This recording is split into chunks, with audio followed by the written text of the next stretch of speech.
Neat paper leakage వ్యవహారంపై కాంగ్రెస్ చేపట్టిన నిరసనలో జరిగిన ఘటనలపై ప్రభుత్వ విప్ బల్మూర్ వెంకట్ స్పందించారు. బీజేపీ రాష్ట్ర కార్యాలయం వద్ద కాంగ్రెస్ శాంతియుతంగా నిరసన చేపట్టిందన్నారు. అయితే నిరసనకారులు, మీడియా ప్రతినిధులపై బీజేపీ, ఆర్ఎస్ఎస్ కార్యకర్తలు కర్రలు, రాళ్లతో దాడులకు పాల్పడ్డారని ఆరోపించారు. ఈ ఘటనలో జర్నలిస్టులు, పోలీసులకు గాయాలయ్యాయని తెలిపారు.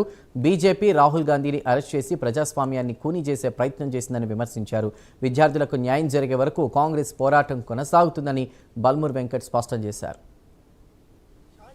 మేము కూడా దానికి నిరసన తెలియజేయడానికి భారతీయ జనతా పార్టీ కార్యాలయం దగ్గరికి వెళ్తే అక్కడికి వెళ్ళక ముందే భారతీయ జనతా పార్టీ నాయకులు కంకర్ రాళ్లతోటి, కట్టలతోటి నిర్దాక్షిణ్యంగా ఏదైతే అక్కడున్న జర్నలిస్టుల పైన, అక్కడున్న పోలీస్ అధికారుల పైన దాన్ని విసిరే ప్రయత్నం చేస్తే లెజెండ్ టీవీకి సంబంధించిన ప్రవీణ్ అనే ఒక జర్నలిస్ట్ ఈ రోజు తను నెత్తి పలకడం జరిగింది. ఇప్పటికన్నా భారతీయ జనతా పార్టీ నాయకులకి ప్రజల ప్రాణాలు తీయనికి కూడా మీరు వెనుకకి వెళ్తలేరు.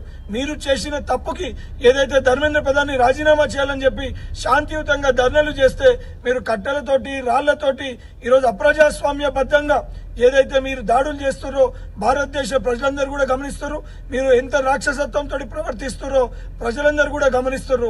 తప్పనిసరిగా మీరు ఎన్ని చేసినా కూడా కేంద్ర మంత్రి, విద్యాశాఖ మంత్రి రాజీనామా చేసేంత వరకు, నరేంద్ర మోడీ ఈ విషయం పైన క్షమాపణ చెప్పేంత వరకు కూడా భారతదేశ యువకుల పక్షాన పార్టీలకు అతీతంగా మా పోరాటం కొనసాగుతుంది.